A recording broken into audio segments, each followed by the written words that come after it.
And I've got David. Hi, David. Good to have you here. Hello. Great to see you.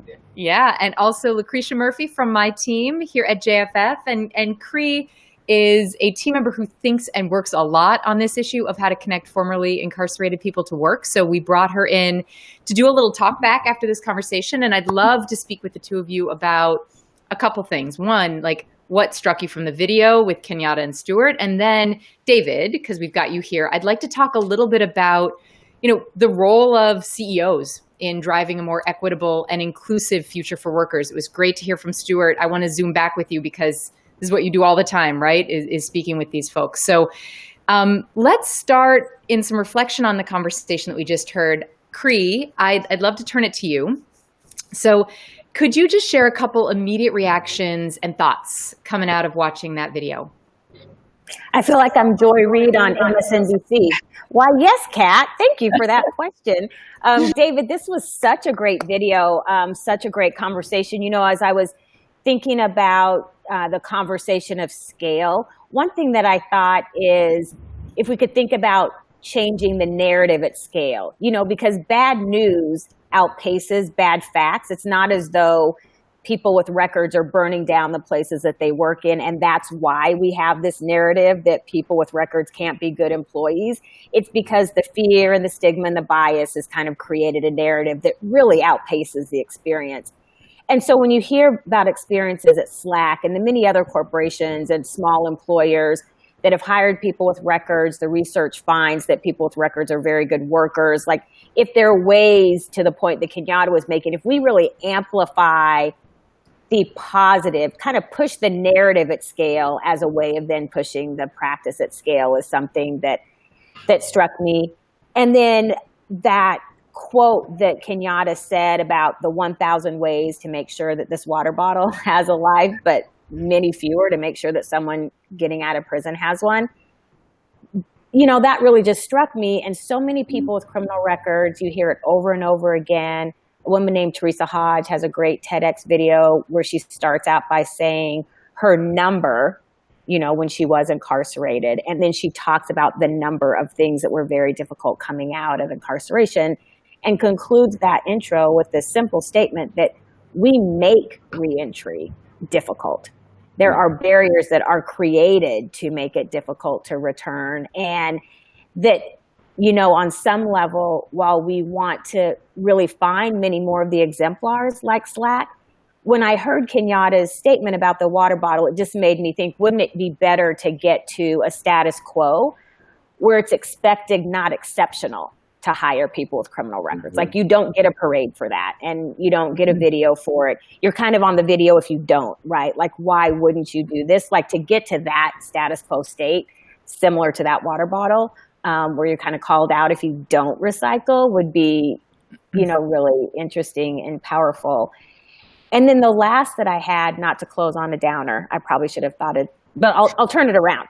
But the last that I had was really the conversation about the costs, because I think with good reason, employers of all sizes are nervous about getting into something that's controversial, which could have potentially, from the fear and misperceptions, really high costs. So the status quo of not doing anything feels safe, but really with the numbers, the status quo is not safe. It's a tremendous cost. There's the cost about recidivism, what that means for an individual, what that means for a family. Because mass incarceration over polices BIPOC communities, it's devastating to BIPOC communities to move out of any generational poverty or divestment if you don't address recidivism. And employment is a very simple intervention for turning that around. And then the cost, when Kenyatta said the numbers are high, it's $87 billion in GDP is lost by not hiring people with criminal records. That's a cost that we just can't keep generating decade after decade and year after year because we're afraid. And I think having the courage to step out is bigger than a pledge. It's actually changing, our own economic futures in this country. And then I think we're also underestimating what it means to lose talent, because there's this perception that people who come out of incarceration are contributors at the entry level. And we underestimate what that means. But we also forget that there's a broad diversity of skills of people who've gone into prison and what people do while they're there, if they can make their time good time. Mm-hmm. So people are coming out with significant diversity of skills. So we're losing talent at multiple levels that could be, contributing to an employer. And in the case of Kenyatta, we're not just losing strong contributors, we're losing change agents. People who can actually change the culture of your place, put your business in a place that you didn't really expect that you could go. And I think that's just a cost that we really can't afford to do without. Cree, that was amazing. Thank you. So many incredible insights from that. David, I wanna ask you, you were in the conversation with Stuart and Kenyatta. What struck you about that conversation, about what they've been building at Slack and Next Chapter? Yeah, well, first of all, thanks for having me. It's great to be here and to support all the great work you guys are doing. A lot of companies I talk to say they care about underrepresented populations, but there really are few and far between that are actually stepping up and doing something concrete and proactive about trying to change this narrative. So seeing Slack actually take each one of these steps, I think, is quite notable. It wasn't just that they donated some money to a charity. Mm-hmm. They actually started doing the work, but they started, in my mind, in the right way by actually getting to know the problem. So you actually had Slack employees going to San Quentin to familiarize themselves with this critical population. Now that in of itself is a great first step, right? I mean, more people volunteering in prisons is a wonderful and critical way to bridge the outside world with the people who are incarcerated. That's an important first step. But then they went that next step to a mentorship program. So it wasn't just, trying to build those bridges, but actually start to create pathways. And that's great. A lot of companies might even just stop there with a mentorship program because that sounds good and it maybe feels good. But then in my mind, the critical next step was to actually say, no, we're going to actually go and create jobs, not entry-level jobs, but real jobs, engineering jobs, not customer support jobs, not telephone jobs, but actual software development jobs. And because this is where, and I think Stuart alluded to it earlier in the conversation, this is where wealth is created.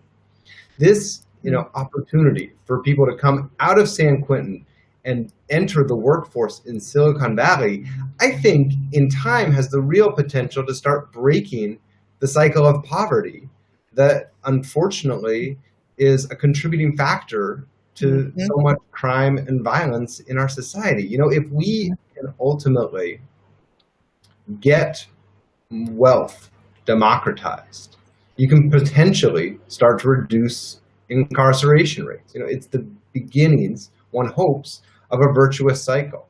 And I think what's truly notable about this program and why I think it's working is that it came from the top. This wasn't an employee resource group that had the idea, and it wasn't someone sort of low on the totem pole of the human resources pyramid inside a big company.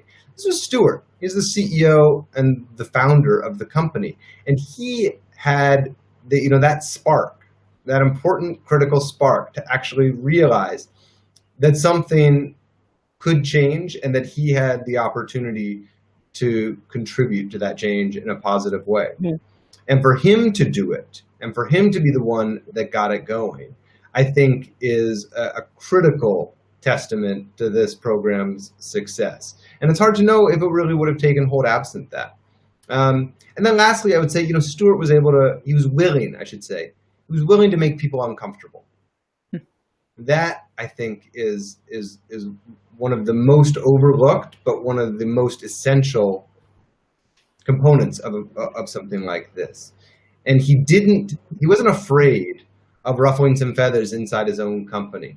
In fact, I think he recognized that doing that would ultimately create stronger bonds inside his community at the end of the day. So those are a few of the ways in which this conversation and that program really does stand out in all the reporting I do. I love that. And I love the ruffling feathers part too. Cree, anything you want to say in response to what David's just shared there? I've got another question to lob at you, but first want to leave you that room. No, I'm sitting here nodding and taking notes furiously because I think those are all the right things, especially the idea of managing risk, right? There are ways where people are willing to be very risky. And then there are ways where people are not willing to be risky at all. And I think that what David is raising about Slack obviously has gone through some risk. You don't start a company because you're risk adverse. And so being able to take that to this issue, I think was a very powerful action. Yeah. So, David mentioned that one of the reasons that this has been so successful at Slack is that it came straight from Stuart, came straight from the CEO. So I'm sure we've got folks who are with us here today who are wondering if this is something that touched them and they would like to take it back at their companies and it's work they'd like to start doing.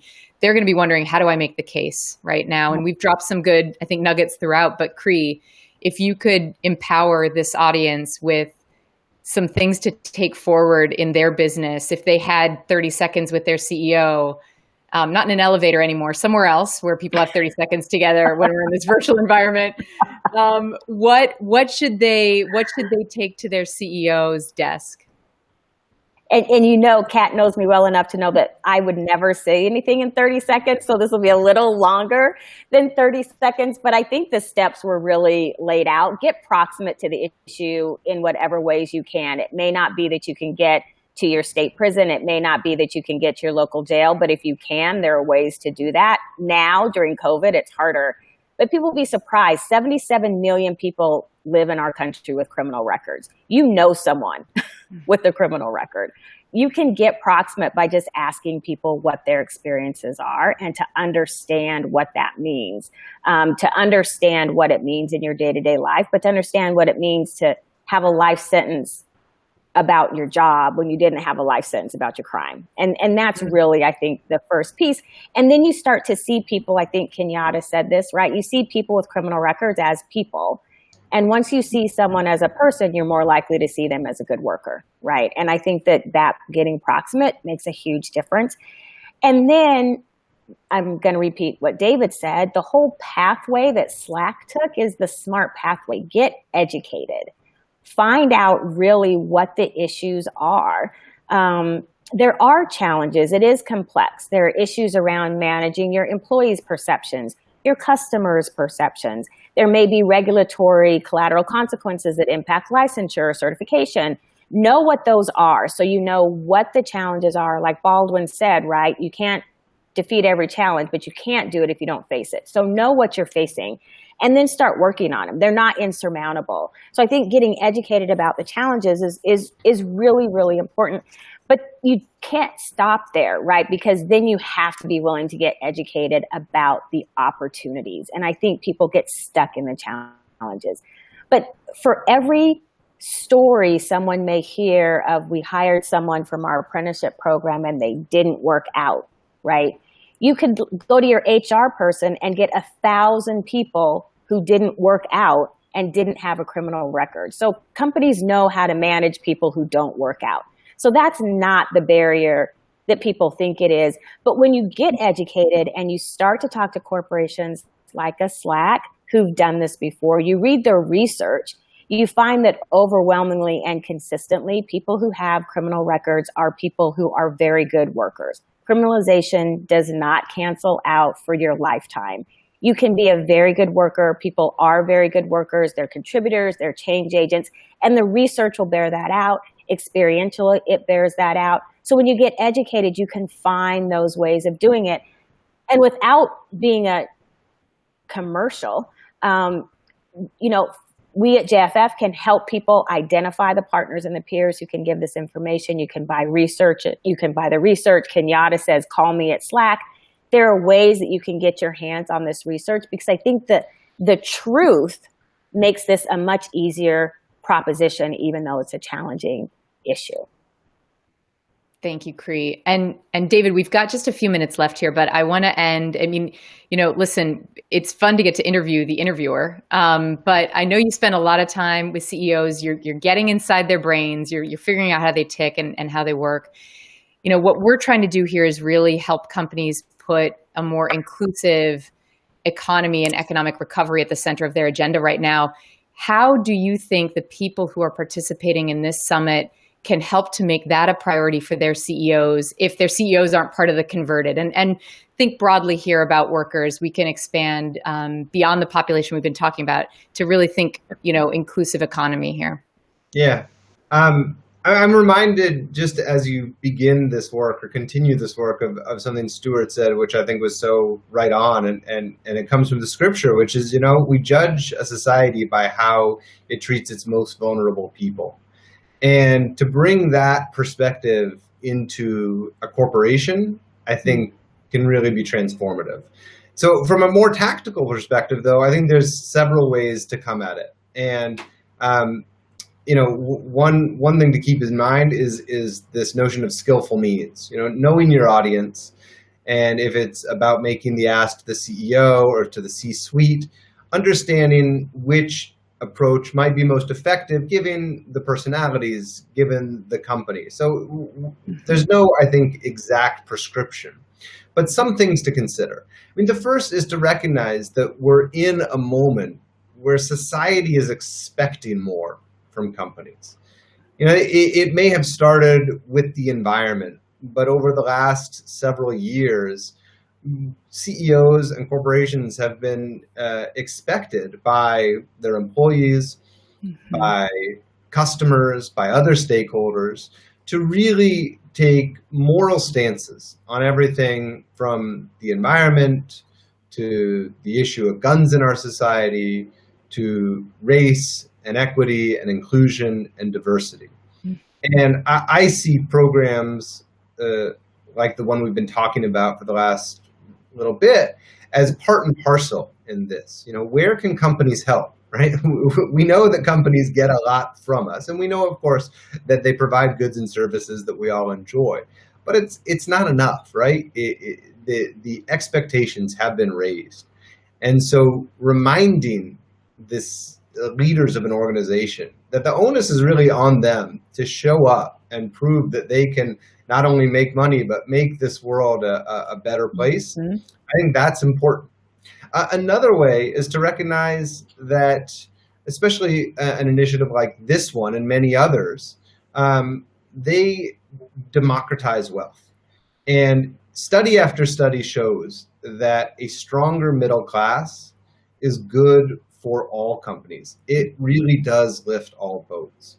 When wealth is too concentrated, at the end of the day, it leads to bad places, not only in our economy, but in our society. Mm-hmm. And so efforts like these to bring wealth to places where it historically has not been shared equitably is in the long run, just a smart strategy. And the last one to recognize that while it can be difficult, as we've alluded to, these kind of programs can truly improve morale and connectivity within a corporate culture. As Stuart said, it now creates pride among the Slack employees. And we know from nature that diversity is good for ecosystems. And that's true, I believe, in businesses too. A diverse workforce, a diverse makeup of stakeholders, it makes for a more robust and interconnected company. So I think those are some of the ways in which you can approach these conversations. And, I just want to end on something Kenyatta said, which is, we have the resources. Mm-hmm. These companies have the resources. What we need is the courage. Mm-hmm. I feel like I got a shot of courage from both of you today. Thank you. What a pleasure.